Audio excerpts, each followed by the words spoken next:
സമാധാനവും സൗഭാഗ്യവും art of harmony ചാനലിലേക്ക് എല്ലാവർക്കും സ്വാഗതം.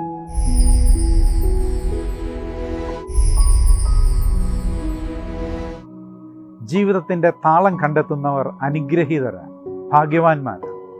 നമ്മുടെ ഓരോരുത്തരും ജീവിതത്തിൻ്റെ താളം കണ്ടെത്താൻ ശ്രമിക്കുന്നവരാണ്, പരിശ്രമിക്കുന്നവരാണ്.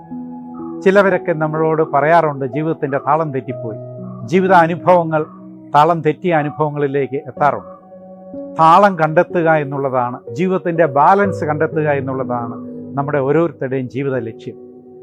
ഒരു കളിയിലാണെങ്കിൽ കളിയുടെ താളം കണ്ടെത്തണം, സംഗീതത്തിലാണെങ്കിൽ സംഗീതത്തിൻ്റെ താളം കിട്ടണം, വള്ളംകളി മത്സരമാണെങ്കിൽ തുഴച്ചിലിൻ്റെ താളം നമ്മൾ കണ്ടെത്തണം. അങ്ങനെ ഓരോന്നിൻ്റെ താളങ്ങളുണ്ട്. ദൈവത്തോടും മനുഷ്യരോടും മനസാക്ഷിയോടും നമ്മോട് തന്നെയുമുള്ള താളം കണ്ടെത്തുമ്പോഴാണ് നമ്മൾ ഭാഗ്യവാന്മാരെ അനുഗ്രഹീതരായി മാറുക. ജീവിതത്തിൽ ശാന്തത അനുഭവിക്കാൻ സാധിക്കുക, സമാധാനം അനുഭവിക്കാൻ സാധിക്കുക, സംതൃപ്തി അനുഭവിക്കാൻ സാധിക്കുക.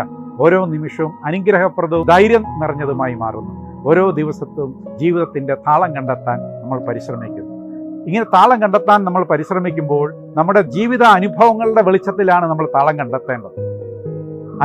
അനുകൂലമല്ലാത്ത ജീവിത സാഹചര്യങ്ങളിൽ തന്നോടും ദൈവത്തോടും സഹോദരങ്ങളോടും പ്രപഞ്ചത്തോടുമുള്ള താളം കണ്ടെത്താൻ പ്രശ്നപരിഹാരത്തിൻ്റെ സാധ്യതകളുടെ തുറവിയിലാണ് നമ്മൾ ജീവിതത്തിൻ്റെ താളം കണ്ടെത്തുന്നത്. ഇത്തരത്തിൽ 800 വർഷം മുമ്പ് ഈ ലോകത്തിൽ ജീവിച്ച എല്ലാവരെയും ആകർഷിക്കുന്ന അസീസിയിലെ വിശുദ്ധ ഫ്രാൻസിസ് നമുക്കൊരു മാതൃകയാണ്. അസീസിയിലെ വിശുദ്ധ ഫ്രാൻസിസിൻ്റെ ചൈതന്യത്തിൽ നമ്മുടെ ജീവിതത്തിൻ്റെ താളം കണ്ടെത്താനായിട്ട് നമുക്ക് ശ്രമിക്കുക. 800 വർഷങ്ങൾക്ക് മുമ്പ് കടന്നുപോയ വിശുദ്ധ ഫ്രാൻസിസിൻ്റെ മരണത്തിൻ്റെ ജൂബിലി വർഷമായ ഈ വർഷം നമ്മൾ ഫ്രാൻസിസ്കൻ വർഷമായി തിരുസഭ ആഘോഷിക്കുകയാണല്ലോ. അതിനൊരു പരിശ്രമം എന്ന നിലയിൽ, വിശുദ്ധ ഫ്രാൻസിസിനോടുള്ള ആദരവെന്ന നിലയിൽ ഈ ആർട്ട് ഓഫ് ഹാർമണി ചാനൽ നിങ്ങൾക്ക് നൽകുകയാണ്. ഇതിലൂടെ ദൈവത്തോടും സഹോദരങ്ങളോടും തന്നോട് തന്നെയും പ്രപഞ്ചത്തോടുമുള്ള ജീവിതത്തിൻ്റെ താളം കണ്ടെത്തിക്കൊണ്ട് ജീവിതം അനുഗ്രഹപ്രദമാക്കുവാനുള്ള ഒരു സംരംഭമാണ്. ജീവിതം പ്രതീക്ഷ നിറഞ്ഞതാകട്ടെ, ഐശ്വര്യപൂർണമാകട്ടെ. പ്രതിസന്ധികളെ നേരിടാൻ ജീവിതത്തിൻ്റെ താളം കണ്ടെത്തുവാൻ ദൈവകൃപ നമുക്ക് ലഭിക്കട്ടെ. ജീവിതത്തിൽ തിരുത്തേണ്ടതിനെ തിരുത്താനുള്ള ധൈര്യം നമുക്ക് ലഭിക്കട്ടെ.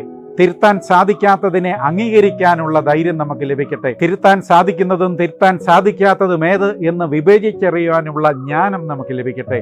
വിശുദ്ധ ഫ്രാൻസിസിൻ്റെ സമാധാന പ്രാർത്ഥനയിലൂടെ നമുക്ക് സ്നേഹത്തിൻ്റെ, സമാധാനത്തിൻ്റെ, രമ്യതയുടെ, ഹാർമണിയുടെ ഒരു ഉപകരണമാകാം. കർത്താവേ, എന്നെ അങ്ങയുടെ സമാധാനത്തിൻ്റെ ഒരു ഉപകരണമാക്കണമേ.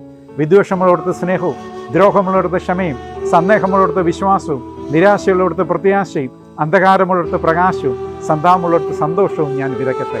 ഓ ദിവ്യനാഥ, ആശ്വസിക്കപ്പെടുന്നതിനേക്കാൾ ആശ്വസിപ്പിക്കുന്നതിനും മനസ്സിലാക്കപ്പെടുന്നതിനേക്കാൾ മനസ്സിലാക്കുന്നതിനും സ്നേഹിക്കപ്പെടുന്നതിനേക്കാൾ സ്നേഹിക്കുന്നതിനും എനിക്കിടയാകണമേ. എന്തുകൊണ്ടെന്നാൽ കൊടുക്കുമ്പോഴാണ് ഞങ്ങൾ ലഭിക്കുന്നത്, ക്ഷമിക്കുമ്പോഴാണ് ഞങ്ങളോട് ക്ഷമിക്കപ്പെടുന്നത്, മരിക്കുമ്പോഴാണ് ഞങ്ങൾ നിത്യജീവനിലേക്ക് ജനിക്കുന്നത്. സമാധാനവും സൗഭാഗ്യവും.